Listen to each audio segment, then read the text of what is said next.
El Ministerio Apostólico Altar de Jehová de Eclesia presenta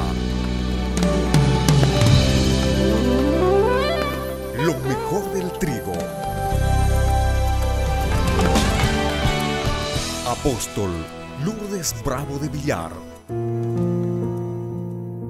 Bien, nuestro tema, la fe no se presta. Mateo 25, del verso 1 adelante. Dice así: entonces el reino de los cielos será semejante a 10 vírgenes que tomando sus lámparas salieron a recibir al esposo. 5 de ellas eran prudentes. ¿Qué quiere decir? Eran sensatas, atinadas. Y 5 eran insensatas. Quiere decir locas, desatinadas. Las insensatas, tomando sus lámparas, no tomaron consigo aceite, mas las prudentes tomaron aceite en sus vasijas, juntamente con sus lámparas. Y tardándose el esposo, cabecearon, se adormecieron todas y se durmieron. Y a la medianoche se oyó un clamor, un grito: aquí viene el esposo, salgan a recibirle. Entonces todas aquellas vírgenes se levantaron y arreglaron sus lámparas. Y las insensatas dijeron a las prudentes: proporciónennos de su aceite, porque nuestras lámparas se apagan. Mas las prudentes respondieron diciendo: para que no nos falte a nosotros y a ustedes, más bien vayan a los que venden y compren para ustedes mismas. Pero mientras ellas iban a comprar, vino el esposo y las que estaban preparadas entraron con él a las bodas. Y se cerró la puerta. Diga, se cerró la puerta. Se cerró la puerta. Después vinieron también las otras vírgenes diciendo: Señor, Señor, ábrenos. Mas él respondiendo dijo: de cierto les digo, les aseguro que no las conozco. Velen pues, porque no saben el día ni la hora en que el Hijo del Hombre ha de venir. Velen pues, quiere decir despierten y presten mucha atención. Sean cautelosos y activos, porque no saben ni el día ni la hora en que el Hijo del Hombre vendrá. Esta escritura nos enseña a través de 2 clases de personas. Un grupo de 5 sensatas y otro grupo de 5 insensatas.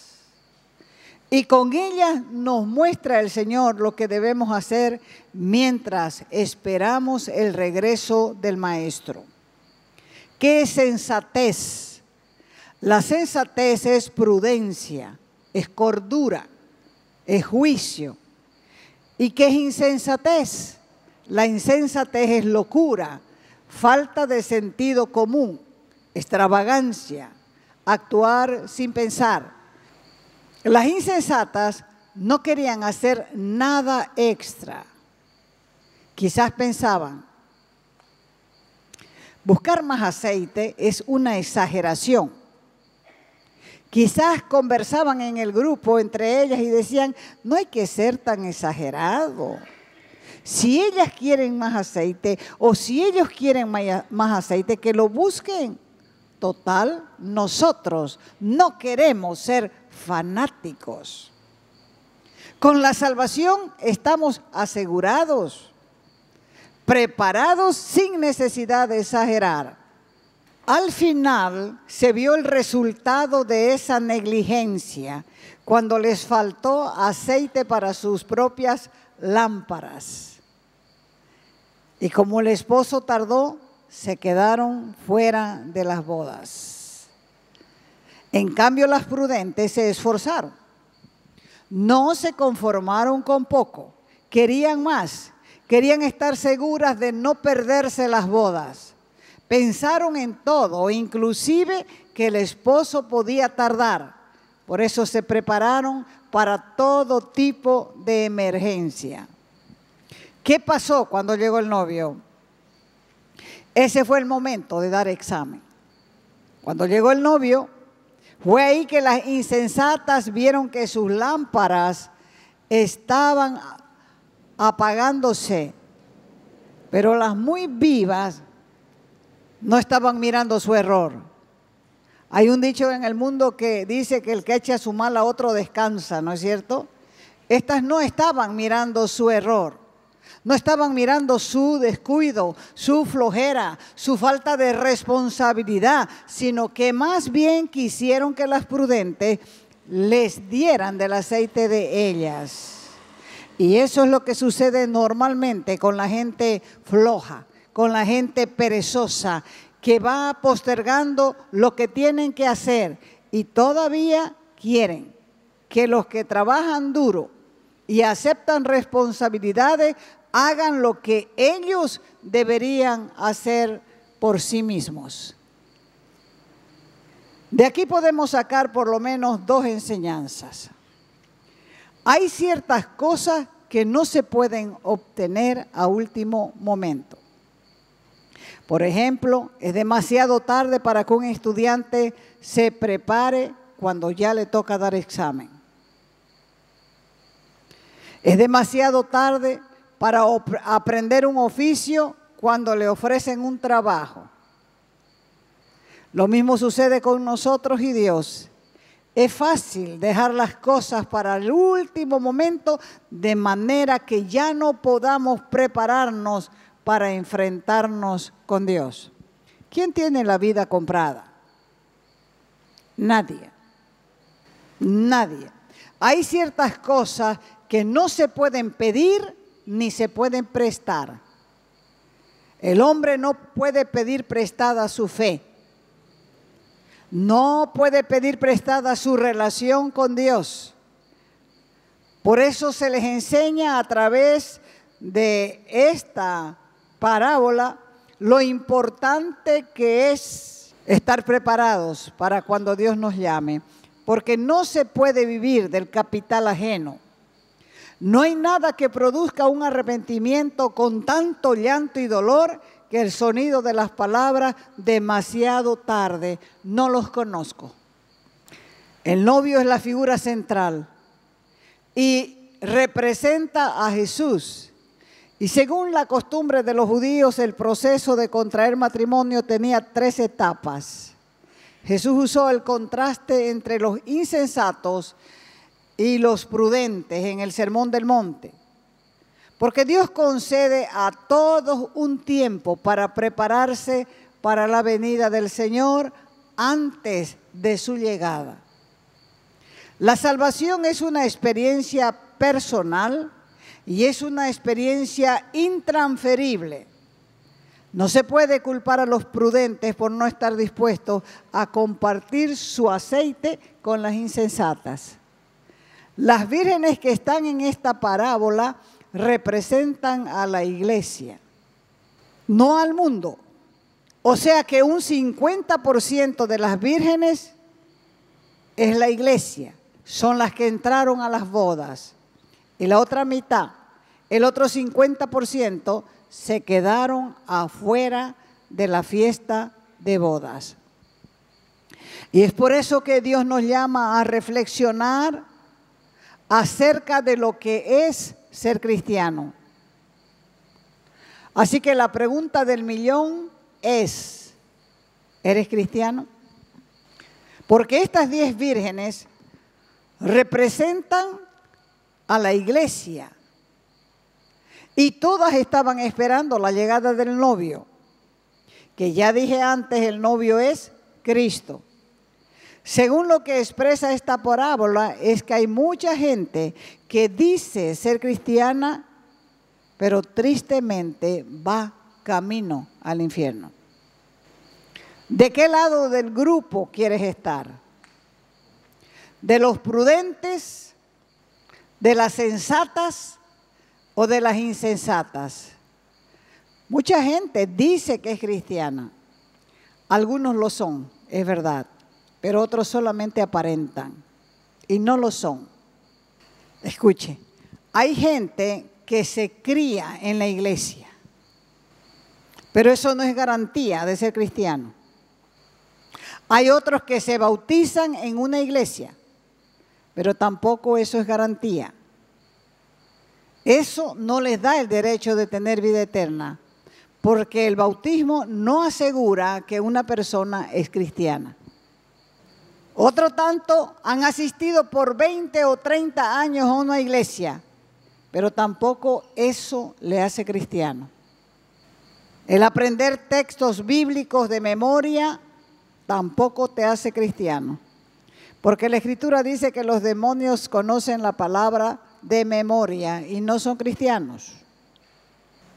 Para que te asegures, te hago otra pregunta. Si mueres, ¿estás seguro que vas al cielo? ¿O tienes duda y piensas que vas a ir al infierno? ¿Estás seguro que todos tus pecados fueron perdonados? ¿Y no hay algún pecadillo ahí escondido que no quieres confesar? En todo esto la fe tiene un papel importante. La fe te condena y la misma fe te salva. A varias personas el Señor les dijo, tu fe te ha salvado. Tu fe te ha salvado. Las cosas muchas veces no son como nos las han enseñado. No es que razonemos y después creemos. No se trata de ver para creer. Todos tenemos fe en alguna cosa, pero algunos no logran poner su fe en Jesucristo, ni tampoco alcanzan las promesas del Señor para poseer la vida eterna, porque la fe que tienen es muy, muy pequeña. El problema más serio que tiene el ser humano es el pecado, y la Biblia afirma que el pecado es el aguijón, o sea que el hombre desde que nace va camino a la muerte, y a causa del pecado será condenado. Por eso es que el problema más grande que enfrenta el hombre es el pecado. El diablo no es el problema. El diablo no peca por nosotros, sino que como él es malo, nos induce al pecado, pero los que cometemos la falta somos nosotros. Y la Biblia señala que todo el que peca queda destituido de la gloria de Dios. O sea, que el pecado nos manda ¿a dónde? Al infierno.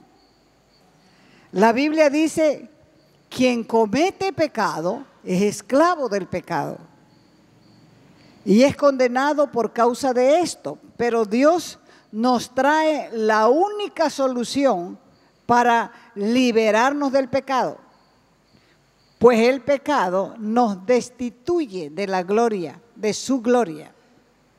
La Escritura dice, no hay ni un justo, ni aún uno. No hay uno, dice, que haga justicia.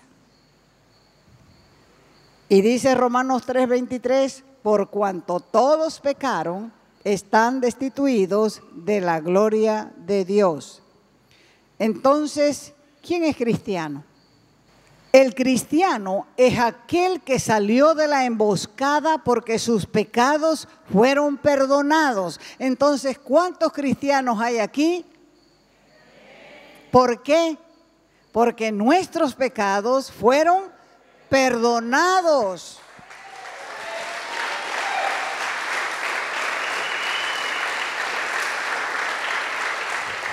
La obra de Jesús en la cruz del Calvario tiene dos vínculos importantes. El primero es que la sangre de Cristo te limpia de todo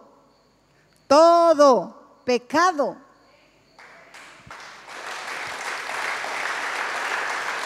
Y el segundo es que su obra redentora libra de toda maldad y del poder del pecado. Por eso dice la Escritura, el pecado no se enseñoreará de ustedes. Todos tenemos fe en algo. Una cosa es el pecado y otra es el poder que éste ejerce sobre la persona. Ya dije que la Biblia dice, quien peca es esclavo del pecado. Cuando el Señor te liberta, corta ese poder, corta la maldad.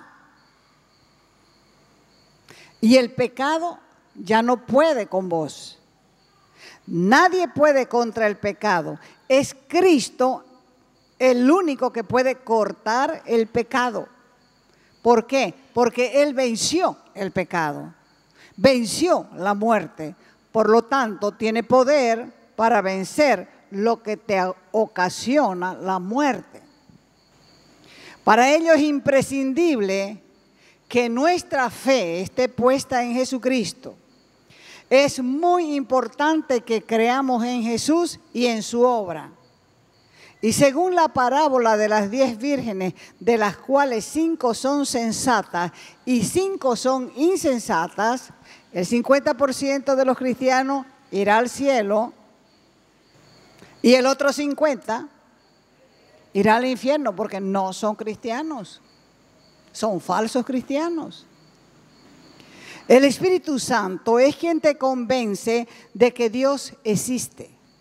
Y hay un espíritu de engaño que te convence de lo contrario. La razón, el razonamiento humano no tiene la capacidad para entender lo eterno. La razón no tiene poder para demostrar lo espiritual. Más bien, la razón huye de lo que es espiritual. La razón considera mito cualquier cosa que tenga que ver con el mundo espiritual. Por tanto, la razón está descalificada para ayudarte a llegar a tener una verdadera fe. Pero, si escuchas la palabra de Dios y abres tu corazón, el Espíritu de Dios te va a convencer de pecado, de justicia y de juicio. Y si crees esto, puedes hacer las paces con Dios a través de su Hijo Jesucristo, porque Él mismo dijo, nadie viene al Padre si no es por mí. Entonces algunas personas dicen, ¿cómo me va a condenar Dios si no puedo creer? Es que la fe es para todos, pero no todos la reciben y no todos la aceptan, porque Cristo murió por todos.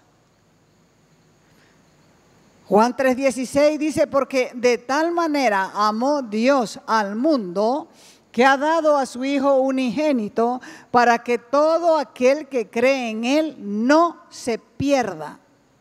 No se pierda. El que cree en Él no se pierda y tenga vida eterna. La iglesia no es un club social donde se reúnen personas buenas. Muchos creen que son cristianos porque son buenos. Otros creen que son buenos porque asisten a la iglesia. Y hay algunos inútiles que dicen, yo no le hago mal a nadie. Yo no me meto con nadie. Así que nadie se meta en mi vida. Yo vivo y dejo vivir. Yo me llevo bien con todos. Es que estos son muy exagerados. No puedo pues encerrarme en un cuarto para no pecar. Cristiano es aquel que ha creído en Cristo Jesús como su Señor y Salvador. 1. Cristiano es aquel que ha creído que sus pecados son limpiados y perdonados. Y cuando han sido perdonados, el pecado ha sido quitado. O sea que cuando han sido perdonados, se ha anulado el poder de la muerte y de la condenación. Cristo vino al mundo para que tengamos vida o para que tengamos fe. Las dos cosas, las dos cosas. Cristo vino al mundo para que tengamos duda o para que tengamos fe. Ahí es diferente. Cristo vino para darte la certeza, no para darte incertidumbre. En otras palabras, o en palabras sencillas, Dios no está jugando con nosotros. Él no nos está engañando. Él mismo dijo, yo soy el camino, la verdad y la vida. Él no está jugando. Esto es algo serio y nosotros tenemos que tener la certeza de lo que creemos, porque la fe es certeza. Quien tiene fe tiene certeza. Quien tiene duda no recibirá cosa alguna de parte de Dios, dice la Escritura. ¿Por qué? Porque Dios te manda que creas. Porque si no crees, serás condenado. Así de sencillo es el Evangelio. Por eso dice Mateo 22:14, muchos son llamados y pocos escogidos. ¿Qué quiere decir eso? Hay varias explicaciones sobre este versículo. Muchos son llamados, pocos escogidos. Pero una de ellas es que Dios llama a muchos y les da la oportunidad de creer, y muy pocos están dispuestos a asumir la responsabilidad de sus pecados y por eso rechazan a Dios. ¿Por qué? Porque no es parte de sus prioridades, lo ven poca cosa. Otra pregunta, ¿crees en Cristo Jesús? Algunos dicen, pero ¿cómo voy a creer si no tengo certeza si nació, si vivió o resucitó? Si esta es tu opinión, tienes un problema de fe. Por eso pregunto, ¿cuántos cristianos hay aquí? Sin duda, muchos van a levantar la mano, sí. Pero si pregunto, ¿todos tus pecados han sido perdonados? Ahí ya no se animan a levantar la mano. Entonces te pregunto, ¿qué vas a creer? ¿Vas a creer o no vas a creer? Uno tiene que estar consciente de lo que cree, porque lo que cree te va a llevar hacia una meta y te va a llevar a un futuro. Si no crees, vas a estar dando vuelta como el pueblo de Israel en el desierto. Fueron 12 espías a recorrer la tierra. Todos iban con una mentalidad. Estaban esperando ver lo que Dios les estaba dando, cómo era la tierra. Y ellos tenían órdenes específicas. Vayan a recorrer la tierra, vean cómo es la gente, vean si tienen ciudades fortificadas o viven en campamento. Y sin embargo, volvieron los 12 con un racimo más grande que un balde y desanimaron al pueblo. Uno tiene que tener la certeza de lo que cree. 2 de los 12 dijeron, podemos tomar la tierra. Y los otros dijeron, no podemos. Los que dijeron podemos, estaban hablando con fe. Estaban hablando lo que Dios les había dicho. Los que dijeron no podemos, estaban hablando lo que el enemigo les estaba diciendo. No pueden. La Biblia declara que los incrédulos, los homicidas, los borrachos, los que se acuestan con hombres, serán condenados. La incredulidad está en el mismo nivel que cualquier otro pecado. El pecado es pecado aquí o en la China. Y el pecado de incredulidad condena. Cristo descendió del cielo. Se hizo carne, se hizo hombre, nació de una virgen, Se enfrentó al pecado, se enfrentó al poder de las tinieblas, venció el poder de la muerte porque resucitó. Le arrebató las llaves al diablo. Y todo eso para poder decir que el pecado no tiene poder para aquellos que están en Cristo Jesús.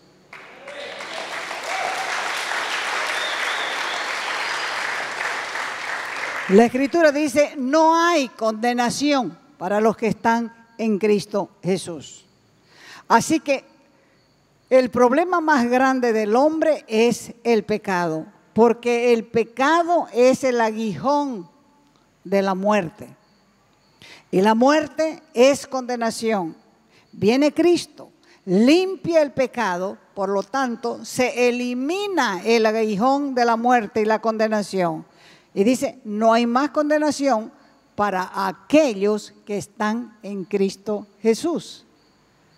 Y la gente vive sufriendo porque vive haciendo fuerza para no pecar. Y la Escritura dice, si eres de Cristo, el pecado no se enseñoreará de vos, porque el Señor Jesús quita el poder del pecado sobre tu vida. Así que antes de estar en Cristo, sí, eras esclavo del pecado. Pero vino Jesús y te perdonó. Te limpió. Y quitó de sobre ti el poder del pecado. Por eso es que no se tiene que hacer fuerza para no pecar, porque Él perdonó tus pecados y tus iniquidades. La Biblia dice que la fe ni siquiera es tuya.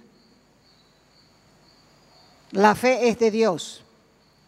Porque dice la Escritura, Jesucristo es el autor y consumador de la fe.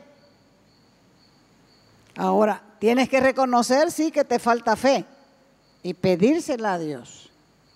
Y la fe viene por el oír la palabra.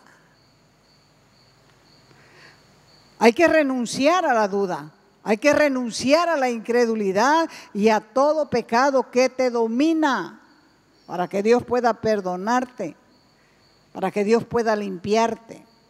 ¿Por qué tiene que perdonar? ¿Por qué? Porque te ama. ¿Por qué no depositar tu fe en aquel que puede limpiar y perdonar todos tus pecados y darte vida eterna? Si crees tantas mentiras del diablo, ¿por qué no crees en la verdad de Dios? Él perdonará tus pecados, vas a tener vida eterna y no habrá condenación si crees en Él. Así de sencillo. Y todos los que no tienen certeza de que sus pecados fueron perdonados, te aconsejo que te llenes de fe ahora y le pidas perdón a Dios por la incredulidad, por tus dudas. Si no sabes cómo hacerlo, puedes repetir conmigo esta oración. Ponte de pie. Dígale al Señor, Señor, quiero depositar en tus manos mi vida. Porque tú eres la garantía del perdón de mis pecados.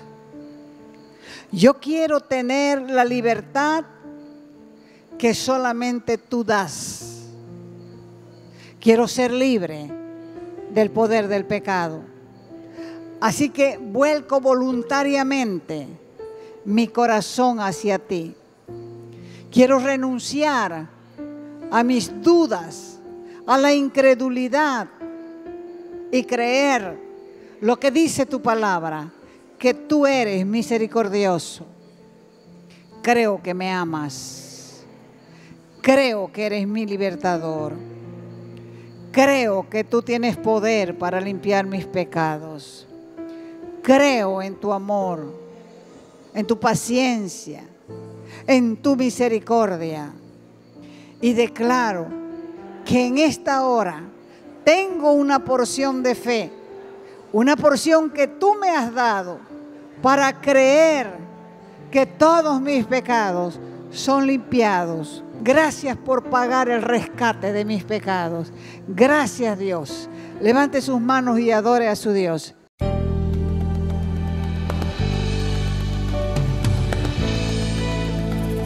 Te invitamos a nuestras conferencias los días viernes, sábados y domingos a las 20 horas y el domingo a las 10 de la mañana. Calle Nicolás Suárez, esquina Félix Pinto,